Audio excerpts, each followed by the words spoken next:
Hi tutors and tuition business owners. In this video, I'm going to show you the one thing that I think will help you to steal all the customers from your competitor tuitions and your competitor tutors, right? And for my future tutors watching this video, yes, it will help you get more tutors, but don't get competitive within our own company, okay? There's enough students to go around. Use this video to steal students from other centers, right? And ethically, this doesn't involve anything illegal or harmful or bad. This is 100% ethical. It will happen naturally as a byproduct. Okay, if you just do this one thing, and if you don't have this one thing, what will happen is that you will be those competitors who I will steal the students from, right? And the students will leave you and your business will shrivel up and die. And I want that to happen to you. Yeah, I want your business to die if you don't have this thing. Because, well, I'll leave that for later. I'll explain to you why it actually is good for society if your business dies, if you are one of those people who don't have this thing, okay? So I want to start off by saying that I think you know this intrinsically. Most businesses are mediocre, most businesses are average, and the average sucks. It's not nice, right? The average fast food restaurant that you go to has bad customer service. The staff don't really care about you, they don't look you in the eye. They, sometimes or most of the time, it's like a bit long, the waiting time, even though it's supposed to be fast food. And the food, okay, I mean, it's pretty good, like in terms of the standards, usually quite consistent, right? But maybe sometimes it wasn't as good as you expected. Like the fries were cold and hard, like at the McDonald's experience that I recently had. So most businesses you go to are average. That's just in the food, okay, example. Then let's go to another example, like, I don't know, it can be tuitions also, right? Tuitions as the example. I've had tuitions in the past myself. How about you? Maybe you have had tuitions in the past. Since you watching this, you're a tutor, you might have had tuitions in the past. And so most tuitions that you went to are probably also mediocre, right? They just weren't that good. They weren't that helpful. So why I'm bringing this up is that now imagine you go into a store, an NTUC, okay, and you're trying to buy chocolate milk, and you see there are these few options. Let's say there are 4 options, right? And they're all similar price. They all taste around the same, average. And then one day there's this 5th option that comes up on the shelf. And this 5th option is 20% better than the others. Just 20%, not infinitely, insanely better. It's not like, 10 times better. It's just 20% better than the other regular options. Okay, so you tried it once and it's 20% better. You like it 20% better. Now, which one are you going to buy next time you're there? If all the rest are the same, you will choose the 20% better one, right? So if everyone else is the same, you will always choose the slightly better option. And so that's why in the bio tuition for O-level pure bio, I know for a fact that bio tutor gives the best teaching, the best service, because there aren't that many competitors in the first place, and most of them are just mediocre like those 4. And the other ones, which you never hear of, are, well, they're kicked out of the supermarket because they're just so bad. So if you're just 20% better, you will get all the customers, like all the students will be like, oh, I mean, that one's similar price also. It's 20% better, of course I'm doing that. So everyone moves there. And I mean, this is innovation, right? This is how the marketplace gets better. This is how the economy grows, is when there's more innovation, people actually provide higher value services, and that can come in terms of like better technology, better teaching systems for tuition, right? For teaching. It could come in terms of better customer service as well, right? Just small basic stuff that isn't actually very mind-blowing. So what I mean by the 20% better in the chocolate milk could be like, it tastes better. There isn't like those powdery thing at the bottom of it. It's like, oh, what's this, It's just smooth. It tastes maybe sweeter, or maybe it doesn't taste too sweet. So just those simple things. Maybe the packaging is cleaner, nicer, more minimalistic and attractive. And that could be enough to make it 20% better. And the price, now think about it, let's say the price was 10% higher. You would still probably pick that one, right? Because in fact, the price being a bit higher signals to you that this must be good. That's why it's higher price. And so I do want to buy the more premium product, as long as, of course, it's not too unaffordable. So it's a winner takes all thing in business. It's a winner takes all mentality and marketplace. And you don't actually have to win by much.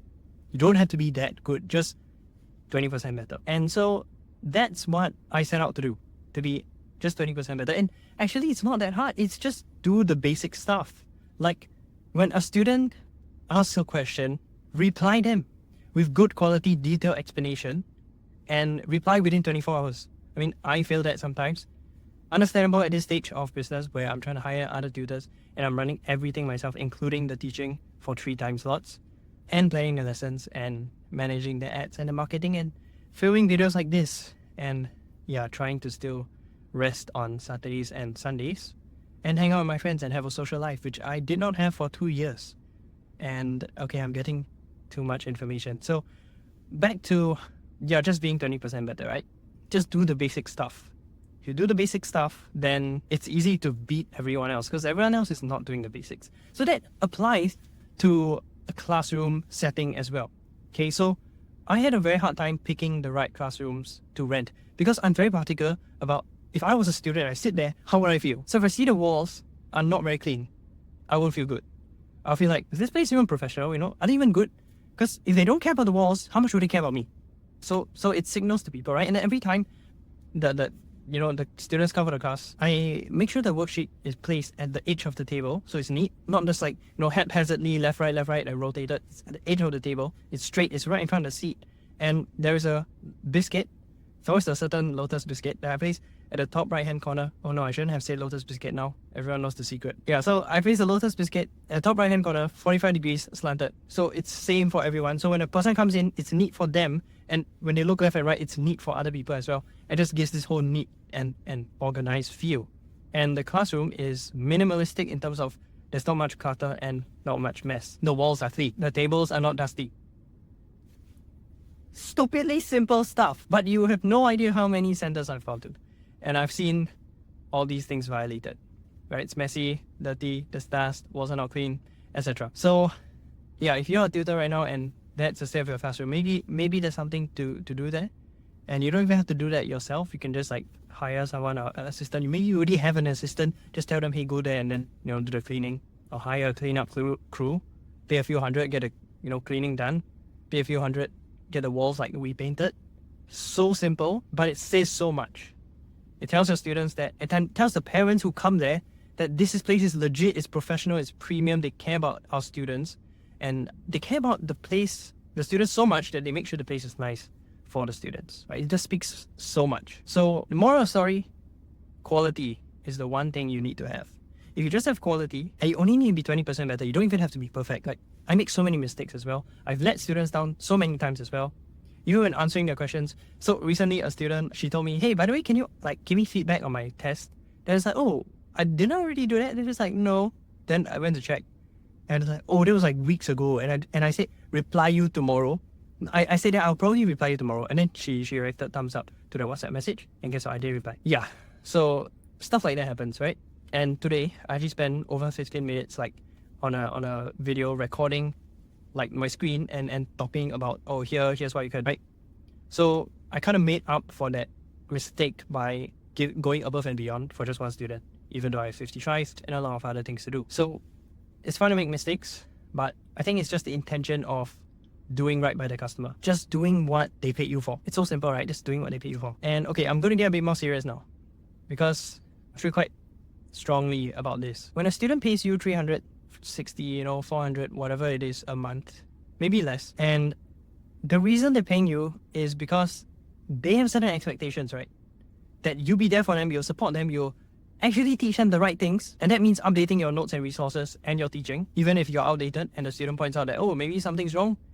Yeah, like today I learned something that gullet, the alternative for esophagus, is not accepted in schools. I used to think it was. I was wrong. So if you can't even put your ego aside to fix these problems, they are teaching your students the wrong stuff, which I've heard many tutors, from my students, I've heard that other bio tutors, that they came from, before they joined me, yeah, they experienced that. So, teach them the right stuff, check that what you're teaching is actually correct, ask the students, does your school teacher say this, is it wrong, is it correct? Number 2, have some connections with MOE teachers. Very simple, just ask them, ask around for friends also, and just ask them, hey, this one, my student said this, how do you teach your students? And that's how I get a lot of my help also, to check if what I'm teaching is indeed correct. And yeah, so just back to the expectation, right? They pay you, let's say $360. That's what I charge currently for the Sec 4 O-level pure bio students per month. They pay me that because they expect all these things, right? I teach them well, I'm there for them, I support them, I answer their questions, I give them the resources that we have, and so on. So if I don't do any of those things well, if I don't reply their questions fast, if I don't teach them the right stuff, if I don't produce quality worksheets, I'm not even saying fancy worksheets, it's just don't have typos in the worksheet, If I even can't show up on lesson on time, which I'm pretty sure some tutors have that issue as well. If I can't start the lesson on time, then they paid me for all those things, and I'm not giving it to them. I'm giving them maybe half or maybe 80%, but 80% is not good enough. They pay you for 100%, 100 units, and you only give them 80 units. You know what that is called? It's called scamming people. Imagine you order something on Amazon, right? Maybe you order 100 tablets for a supplement and you get 80 tablets. How do you feel? If you're scammed, because you got lied to, right? You were cheated. Basically, that seller stole money from you because you were supposed to get 100 tablets, you only got 80, right? Now, every time we fail to provide the service to our students that was expected, which they paid for at the start, which was their expectation, you are scamming them. You are stealing their money. Don't you feel bad about that? And I know that so many tutors watching this have dropped the ball again and again and again in terms of quality, in terms of teaching the right thing, in terms of answering their students. You know there are problems, you know the students have complaints, and you're not fixing them. And you can say oh, I'm so busy, I have all these other things to do. Yes, that's true. And yes, we do postpone fixing certain problems if it's not the right thing to do at the moment. But how long do you postpone them for? Do you just forget about them? Yeah, so it's all about quality and just simply delivering on the promises that we said we were going to do. If not, you are cheating and scamming them. You have a moral obligation. Doesn't it hurt your conscience that you're getting something low quality and putting it out into the world? That's why at the start of this video, I said, if you don't have this one thing, which is striving for quality and just doing right by the customer, this is exactly what they paid for. So not doing it is scamming them. Yeah, so this simple thing, if you don't have it, if you don't strive for quality, if you're just you know what, as long as the business is making money, okay, I don't care. Yeah, I don't really care. All these problems, students complaining about these problems, it's okay. Oh, we're not teaching the right stuff exactly. It's okay. Don't need to update the notes. So on a side note, this is why I see a lot of tuitions who expand really fast. Good for them. Though on Reddit, when you go on Reddit, you can see people complaining about how they are kind of low quality when they expanded, because how in the world can you quality control all the notes and resources that well? Okay, maybe I'm wrong because I haven't got to that stage yet. I've never done that before. For the past 3 years, I've worked on just one syllabus and just updating the notes, updating the resources. Just one syllabus. Updating the lessons, right? How we teach the things, the memory shortcuts, analogies we used to explain. Just one syllabus. And I'd say I update my stuff quite frequently, probably more frequently than the average tutor, and I still got more to go. So how in the world are those people, are those centers expanding so fast and still maintaining good quality of their notes, teaching, content, resources, making sure that everything they do is correct? I'm guessing it's compromise, but I might be wrong. They might have really competent people in charge of all those stuff, so it might be possible. But chances are not everyone is doing that, right? Yeah, and that's why the quality isn't that high. So if you don't have quality, you'll just be average, and you'll be dropping the ball on certain things, for the fast food restaurants, it's the fries are cold and hot. I didn't pay for that. When I got the cold and hot fries, I was just thinking to myself, I didn't pay for this. And I didn't finish it. I didn't finish the fries. And guess what? From now, ever since that, I haven't got fries from McDonald's because I'm afraid the same thing might happen.